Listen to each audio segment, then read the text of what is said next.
Ola, son Alba Mancebo e vou ler O Cataventos, de María Victoria Moreno e ilustrado por Lara Torres Rodríguez. Cando as árbores eran pequeniñas, que todas as cousas, antes de seren grandes, foron pequenas, o mundo non era como hoxe. As casas eran baixiñas, o xusto para que as vacas non rompesen os cornos ao entraren nas cortes. As masás, as cereixas e máis as laranxas collíanse coa man. Os paxaros tesían os seus niños entre as espiñas das roseiras e só os máis medoñentos, que sempre os houbo, agachábanos entre as tellas. Por riba dos tellados só se vía a torre da igrexa, o fume das chimeneas e mailas nubes, que ás veces pasaban voando cara ao norte, ás veces volvían cansiñas cara ao sur e ás veces adormecían riba da aldea. Cando as nubes dormían era cando se regaban as veijas, porque as nubes sonche como as rapazas pequenas, que cando están dormidiñas mexan por elas. Por iso, cando as nubes dormen, comeza a chover, e non para até que chega o sol e as esperta. Entón, teñen moita vergoña e foxen polos camiños do ceo ata que chegan aos montes e ali paran.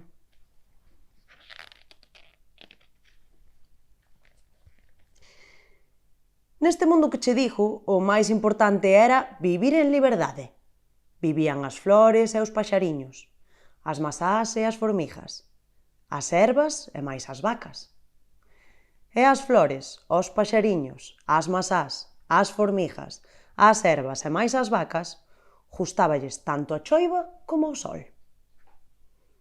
Coa choiva bebían, refrescábanse, lavaban a cara e máis soñaban. Co sol quentábanse, larapetaban, fermoseaban e máis sorrían. Só as galiñas lles estaba privada esta boa danza. E a culpa era toda de Don Pío, un galo que mandaba nelas e xa de paso tamén nos paxariños que as roldaban por mor do millo. É que lle gustaba mandar. Era chumoso garrido o tal Don Pío. Ollos de vidro dourado, por sombreiro unha crista vermella que ás veces parecía cereixa e ás veces lume. Do traxe só che sabería dicir que era o máis elegante que vin, nin de seda nin de lá, de plumas rechamantes lixadas de ouro nas ás e máis na cola. O seu camiñar era fachendoso. Aquí estou, quiquiriquí, para que miren as galiñas quen é o que manda aquí. A Roxa Pitiña, que era moi guapa, pensaba ao miralo: se eu non fose unha femia, se todas esas parvas me deixasen a min comer os mellores grans, ia ver ese lampantín quen era o máis fermoso. E viraba a cabeza para o outro lado.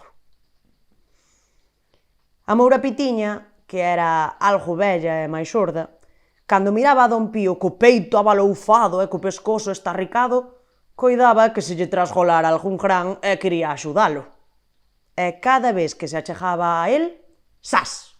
Don Pío dáballe un moquete. E ela pensaba: se non comeses tanto lampantín. As teixapitiñas, que che eran moitas, facían unha ringleira detrás de Don Pío. Cando el comezaba: aquí estou, quiquiriquí, elas contestaban: sí, sí, sí, sí, sí, sí. Cando el dicía: para que miren as galiñas, elas: xa te miran as teixiñas. E cando el, coa voz hinchada, remataba: quen é o que manda aquí, elas coreaban: é a moita honra servir. Erache unha canción tan tristeira. A Pomba Pitiña, coitada, como era nova alí e non coñecía aínda os costumes, brincou ao pau máis alto do galiñeiro, só para saber quen cantaba daquela maneira. E a Pinta Pitiña, que era tan espelida que janaba o pan no aire, berroulle: baixa daí. Pero xa era tarde.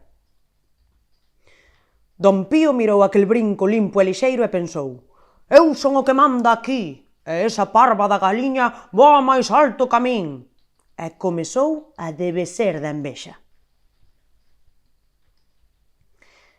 Xa non atopaba a Coujo, mesmo os paxariños que roldaban por mor do millo, tan pequenos, pobriños.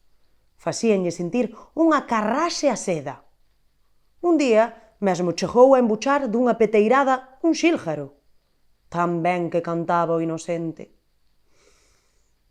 E, aínda que non lle mellorou a voz nin lle medraron as ás, coidou que non estaría mal comer un cada día.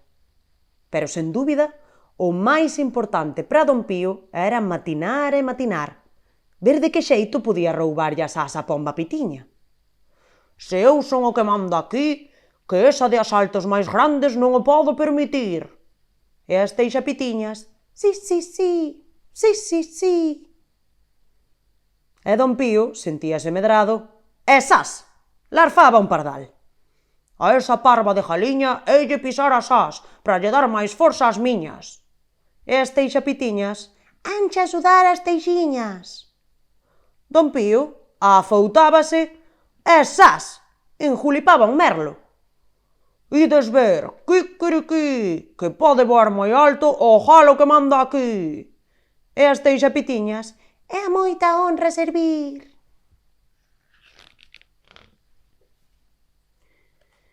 Foron moitos os días que don Pío pasou matinando na Pomba Pitiña e nas súas ás. Comela non lle servía de nada, porque de embuchar paxaros só conseguía dor de barriga e mala sona. De penala? Esta era a saída e de seguro que as Teixa Pitiñas lle botarían unha man. É claro que lle botaron. Pola noite, amodiño, silandeiras, depenaron as teixiñas, as pombiñas, regalaron as teixiñas plumas brancas a don Pío, a don Pío. E despois que llas cravaron amodiño nas súas ás, e inde lles parecía que fixeran pouco por el. Entón, acordaron subir unha riba da outra ata acadar unha altura semellante á da torre. Pouco lles faltaría.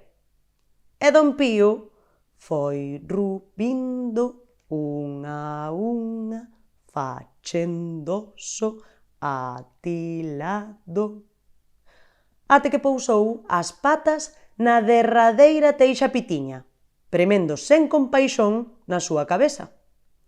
Dalí ao tellado pouco lle faltaba, e apenas tivo que brincar para pousar nel.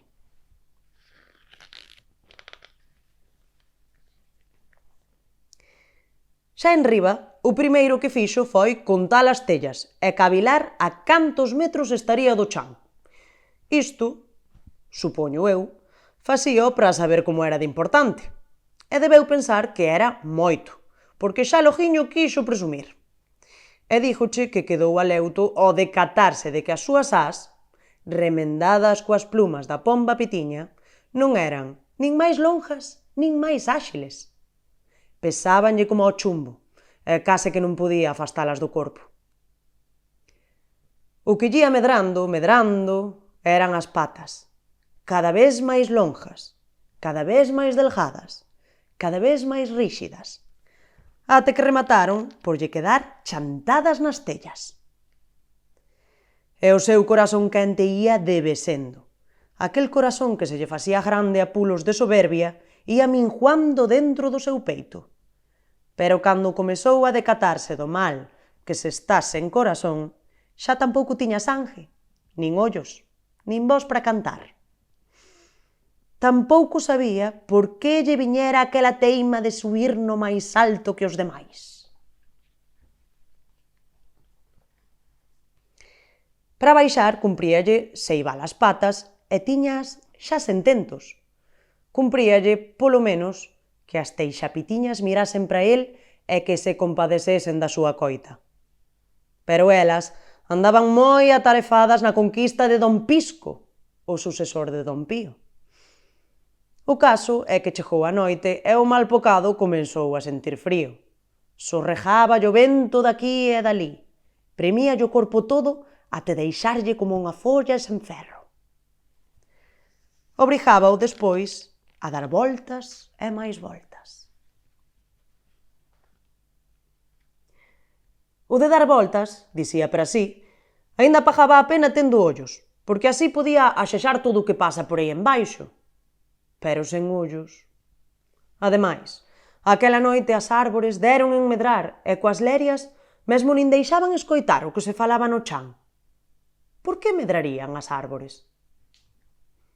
A Pintapitiña di que foi para poñer os niños dos paxaros onde non puidesen chegar nunca as teixapitiñas. A Moura Pitiña coida que foi de mirar pro ceo. A Pomba Pitiña está segura de que choraron até a bocanoite e logo medraron coas bágoas quentiñas que emposaron. A Rosa Pitiña parécelle que este é o seu xeito de fuxir porque, tendo raíces, non poden correr. Por que medrarían tanto as árbores? O certo é que ali tes a Don Pío, encumeado e ateresido, rolando contra Justo, facendo de cataventos. E xa ninguén pramentes nel. Somente Don Xosé, o señor abade, sabe o que lle pasa. Sábeo porque ten o costume de rezar no adro e xa está afeito a que lle caian as súas bágoas. Na cabeza, na sotana, nas mans. Mesmo no libriño mouro das súas oracións. Don Xosé, que é moi bo, botalle unha miradiña amiga. Tes frío, pero o cataventos é de ferro. Tes sede, pero o cataventos non ten jorxa. Estás só, pero o cataventos non ten corazón.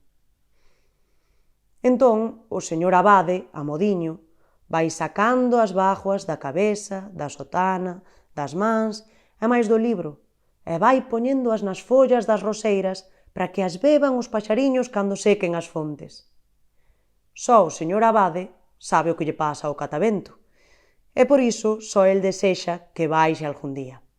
E sabe que baixará, se cadra acochado nunha bandada de paxariños.